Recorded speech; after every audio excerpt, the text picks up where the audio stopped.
somebody took it away from me in the blink of an eye. In less than a month, this woman destroyed what I had worked for 15 years. I mean, your credit score is basically all you have. I was mugged, they got my information. It can really negatively affect your life. Then they went off with the information and basically became me. I feel it's a loss of control that someone's out there pretending to be you and doing things in your name that can come back to haunt you. Somebody was using my name and all my personal data. They'd done it all. I just didn't even know where to start. They had a long record. It's a terrible feeling.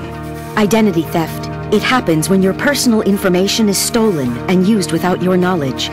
It's a serious crime that can cost you time and money, ruin your credit, and destroy your good name. When I was a victim of identity theft, my mail had been stolen. I was shopping at a grocery store and someone took my wallet. I think I made a purchase and they stole all my debit card information. My briefcase had been tampered with, and when I looked in it, I saw that my passport and my driver's license, which I had in there, had been taken. Identity theft happens when someone takes information about you and then uses it to commit fraud. Identity theft is very serious.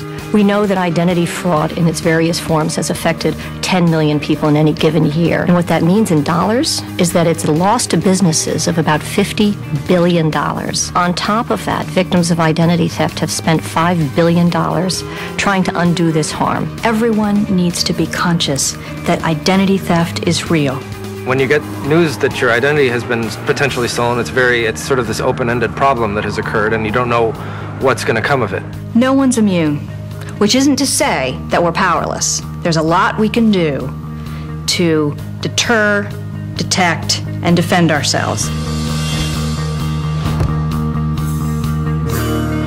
My identity was stolen when I was mugged. It is pretty traumatic, especially how it happened to me. They got my information and it happened. Then they went off with the information and basically became me when they went to charging items in stores. Identity thieves can only take advantage of you if you give them information or if they obtain information about you. So what you want to do is take steps to make it less likely that your information falls into the wrong hands. There are many ways that you can do that. And the first is to stop and look in your wallet. What are you carrying around? And if you lose your wallet, are you giving somebody else an opportunity to commit identity theft? So avoid carrying around any identification that has your social security number on it in your wallet, because that can be used very easily and efficiently by identity thieves. They could have your name, they could have your birth date, but if they don't have your social security number, they're not going to get very far. But all they really need is a social security number, and they can misspell your name and still get credit. The only place that social security card number should be is in your head and protected somewhere at home where you keep your other valuables. And if someone asks you to provide a social security number, ask them why they need it, how they're going to keep it, how they're going to safeguard it, because you don't want that number to fall into the wrong hands. I had an incident that I thought was a valid reason to give out information until they asked for my social security number. I went as far as the first 3 digits. I thought, gee, they don't need that. And then I hung up. This is a crime. You have to think when you're at home, protect your identity. Don't leave around your personal documents, your date of birth. Somebody could come into your home and have immediate access to that information. You also have to be careful about your trash. Now, a lot of people routinely receive things in the mail, maybe bank statements, credit card statements, or health insurance forms, and if they don't need them, they just throw them away in the trash. They shouldn't do that. Everyone should invest in a shredder. So before they dispose of these critical documents, you shred them. Identity thieves, don't worry about getting their hands dirty. They will go through your trash to retrieve these documents. They go where the information is. They'll steal your mail, they will steal your trash, they'll steal your wallet, and that's how they get information about you. Deter identity theft. Protect your social security number. Shred financial documents and paperwork with any personal information before you throw them out. Never give out personal information on the phone or internet unless you know who you are dealing with.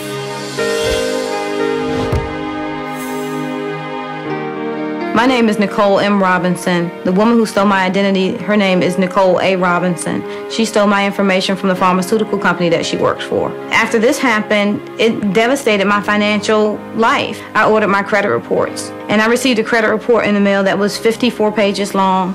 It had over 170 accounts, 140 of them were in collections. It had 42 different names and 65 different addresses on it. Not only was somebody else reaping the benefits of my good credit, I could no longer have access to my own good credit. And I cried. I cried every day for 3 months. On top of the financial and the time that people spend in resolving these issues, it's an emotional burden on victims. My life before the identity theft case was wonderful. In less than a month, this woman destroyed what I had worked for 15 years. She got my life. If an identity thief uses, for example, your Social Security number and applies for new credit in your name, as opposed to raiding an existing account, there may be no way for you to know about it unless you've checked your credit report and you see that a new account that you didn't even know about has been opened in your name. That's why it's very important to monitor your credit report regularly. Detect identity theft.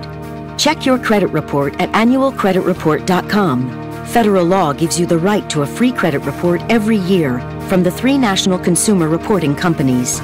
Review your financial accounts regularly. Look for charges you did not make.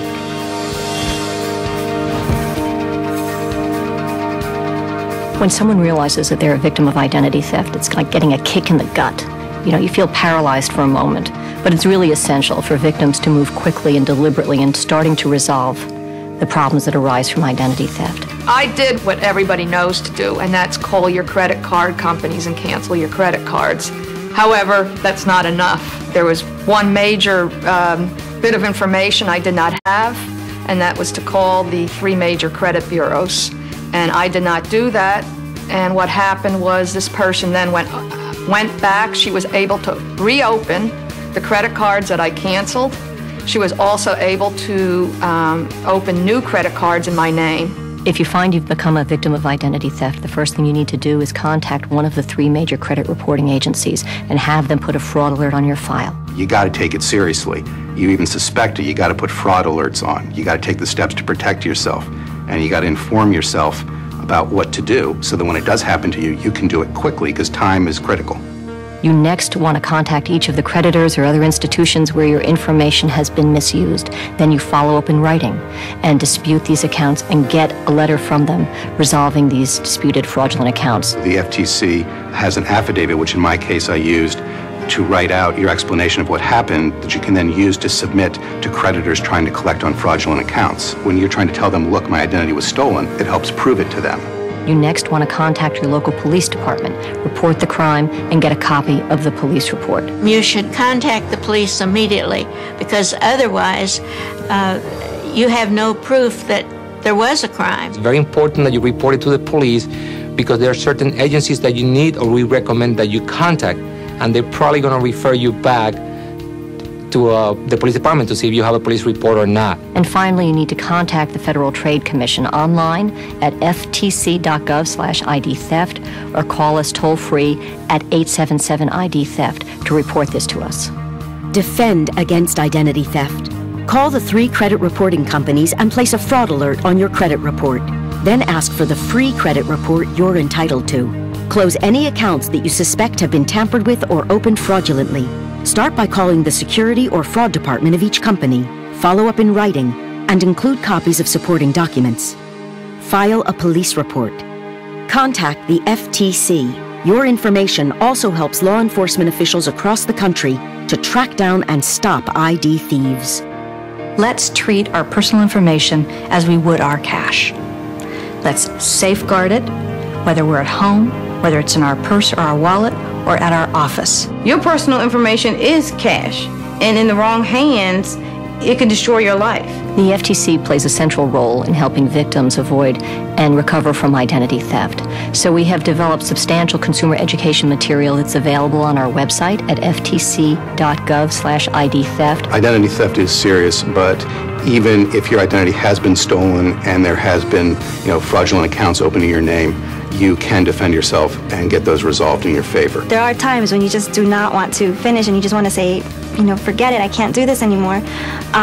But you have to find that way inside of you to just keep going because this is something that if you don't clear, it definitely affects the rest of your life. What I want is for us to create a culture of security for our personal information so that this crime in the future will be diminished greatly.